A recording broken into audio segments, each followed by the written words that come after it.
Working ഡേയ്സിലൊക്കെ ഒരു Sunday കിട്ടാൻ അങ്ങനെ കൊതിച്ചിരിക്കുക കേട്ടോ. പക്ഷെ സൺഡേ കിട്ടുമ്പോൾ ഭയങ്കര ശോകം. ഒരു പരിപാടിയില്ലാത്തൊരു സൺഡേ ഭയങ്കര ഇങ്ങനെ ബോറടിച്ച് നിൽക്കുക. എന്താ ചെയ്യുക എന്നൊരു ഐഡിയ ഇല്ലാത്ത ടൈമിൽ ആലോചിച്ചപ്പോൾ പുറത്ത് മിനി ആപ്പിൾ ഉണ്ടായിട്ടുണ്ട്. അപ്പോൾ അത് പോയി പറിക്കാമെന്ന് വിചാരിച്ചു.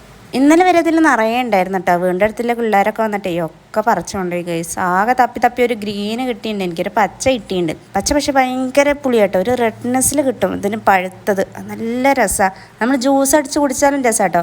പക്ഷെ മുകളിലായതുകൊണ്ട് കിട്ടിയില്ല, പിന്നെ വടിയൊക്കെ എടുത്ത് പറിച്ച് ലാസ്റ്റ് എനിക്കൊന്ന് കിട്ടി ഗൈസ്.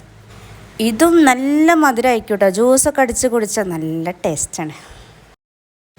ഇത് ഞങ്ങളടുത്ത മിട്ടുട്ടോ. മിട്ടുവിന് 2 ചിൽഡ്രൻസ് ഉണ്ടായിട്ടുണ്ട് പുതിയത്. ഇനി ഫോട്ടോ എടുക്കാൻ വീഡിയോ എടുക്കാനൊക്കെ ചെല്ലുന്ന ആൾക്ക് ഇഷ്ടമൊന്നുമില്ല കേട്ടോ. ഇനി ഇപ്പോൾ ഒരു നോക്കി പേടിപ്പിക്കലുണ്ടാവോ, കണ്ണുണ്ടില്ലേ എന്താ ഇഷ്ടാവണില്ല.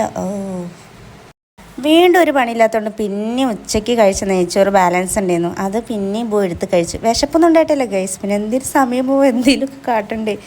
നെയ്ച്ചോറ് എടുത്ത് ചിക്കൻ കറി ഉണ്ടായിരുന്നു, ഒക്കെ തീരാറായിട്ടുണ്ട്. നൈറ്റിന് വേറെ ഫുഡ് ഉണ്ടാക്കണേ നമ്മൾ. അപ്പം എന്തെല്ലാം തീർക്കാമെന്ന് വിചാരിച്ചു. അമ്മയ്ക്കൊരു ഉപകാരം ആയിക്കോട്ടെ, ഇങ്ങനെയൊക്കെയല്ലേ അമ്മയെ സഹായിക്കാൻ പറ്റുള്ളൂ. നെയ്ച്ചോറും ചിക്കൻ കറിയൊക്കെ കഴിച്ച് സമയം പോകണല്ലോ എന്ന് വിചാരിച്ച് മാത്രം കേട്ടോ. ഇതിപ്പോൾ എത്രാമത്തേതൊന്നും ഞാൻ എണ്ണിയില്ല, കാരണം എങ്ങനെയൊക്കെ സമയം പോകണ്ടേ. ഇപ്പോൾ ഫുഡ് കഴിച്ചിട്ടുണ്ടെങ്കിൽ അങ്ങനെയും പോട്ടെ കഴിച്ചു. ഒരു പരിപാടി ഇല്ലാത്ത സൺഡേ ആദ്യമായിട്ടോ ഇങ്ങനെ വരുന്നത്, വല്ലാത്തൊരു ഷോക്കായി.